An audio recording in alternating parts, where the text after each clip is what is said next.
মামা একটু তাড়াতাড়ি যান না। এখনকার মেয়েদের কোনো হিরো লাগে না, ওরা নিজেরাই নিজেদেরকে। 6 নম্বর বিল্ডিং না? জি। আমাদের ক্যাম্পাসে 5টা বিল্ডিং, এটা করার কোনো দরকার ছিল না। আই থিঙ্ক তোমার রাকিনের সাথে ওরিয়েন্টেশনের এমসি করা উচিত। মন পরিশ্রম করেছো? ফাজিলের ফাজিল। আমি মেহরাবো না, আমি সাদিয়া না, আমি হচ্ছে আমি। এখন আমি কি করব? সাদিয়া না, সামিয়া। তোমার প্রবলেমটা কি জানো? 4th ইয়ার হয়ে গেছে, এখনো তুমি ব্যাচমেটের নাম পর্যন্ত জানো না। তুমি তো ভালো রেজাল্ট করে বাইরে যেতে চাও, রাইট? অ্যাপ্লাইও করেছো। শুধু রেজাল্ট না, রেকমেন্ডেশনও কাউন্ট করে। সবাই তো তোমাকে নাকুচা ভাবে। আরে ভাই, সবার সাথে একটু মেশো। টিচার, স্টুডেন্ট, দারোয়ান, এনিওয়ান। অ্যাক্টিভিটি বাড়াও। ফ্রেশাররা জয়েন করেছে, ওদেরকে ওরিয়েন্টেশনে হেল্প করো। ক্যাম্পাসে যেন তোমাকে দেখা যায়, শুধু টিভি স্ক্রিনে না। জি। জানি না, তোমার সাথে হয়তো এসব অনেক হয়, বাট আমাদের অনেক কথা হতো বুঝলাম না। অনলাইনে। তুমি তো বেশি কথা বলতা, তোমার জীবন নিয়ে কথা বলতা, আমার জীবন নিয়ে কথা বলতা, তারপরে ওই 200-300 টাকা ব্যালেন্স পাঠানোর জন্য বলতা। Definitely fake account. ঠিক আছে, তাহলে আমরা একটা গেম খেলবো। বলে দিচ্ছি, বলটা যার কাছে থাকবে সে জীবন নিয়ে কিছু কথা বলবে। এইমাত্র বললাম পিওর রংটং টাইপের কিছু না।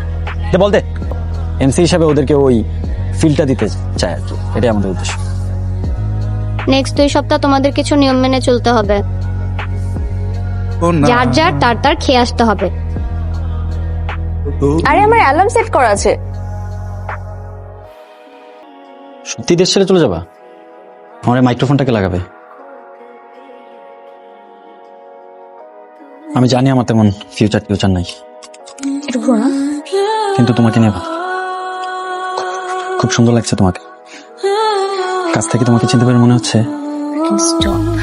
5 নম্বর 6 নম্বর বিল্ডিং এর সবচেয়ে সুন্দর মেয়ে। আমি তোমাকে বেশ ভালোই পছন্দ করি। তুমি দেশ ছেড়ে যাও বা না যাও, আমি সবসময় তোমার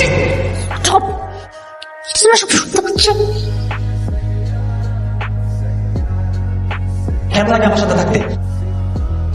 আর শোনো, কোনো মেয়েকে এই লাইনটা বলবো না যে তুমি একজন ডিসেন্ট ছেলে। একজন ডিসেন্ট ছেলে কখনো নিজেকে ডিসেন্ট বলে না। এই প্রত্যেক দিন তো রাত করে ফিরিস কেন? তোর 5 বছরের ভাই, সেও তোর সাথে বেশি কথা শুনে, জানো? আমার ভাই না। ভালোই সাহস বাড়ছে তোর, হ্যাঁ?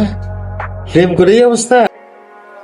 কিন্তু ইভেন্টের কাজে এত ভালো যে ওকে বারবার এসব করার জন্য। হ্যালো ম্যাম, আপনি যদি আমাকে আরেকটা বার চান্স দিতেন। আমি জানি তুমি কিছু করছো না, এদিকে আসো। টাকা একদমই বিক্রি আমার 600 টাকা। 600 টাকা। অ্যাক্টিং কেমন ছিল?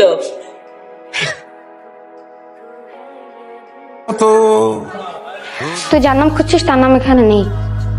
কেমন আছো? ভালো, খুব ভালো। বীর পুরুষ মানে যুদ্ধে নামা, সিংহের সাথে লড়াই করা। কিন্তু নতুন জীবন শুরু করাটা ভয়ঙ্কর সাহসের ব্যাপার। Good job. আজকে তোমার একটা সুখের দিন। এদিন কয়দিন থাকে কে জানে। খারাপ সময় আসবে, অবশ্যই আসবে, কারণ জীবনটা হচ্ছে ঢেউটিনের মতো, ওঠে আর নামে। স্যার আমি ওই সামনের গাড়ি আপুটাকে, স্যার একটু যেতে দেন না প্লিজ। না, সামনের ওদিকে তো যেতে পারবেন না। এই চিঠিটা একটু আমি চিঠি দিতে পারবো না। আপনি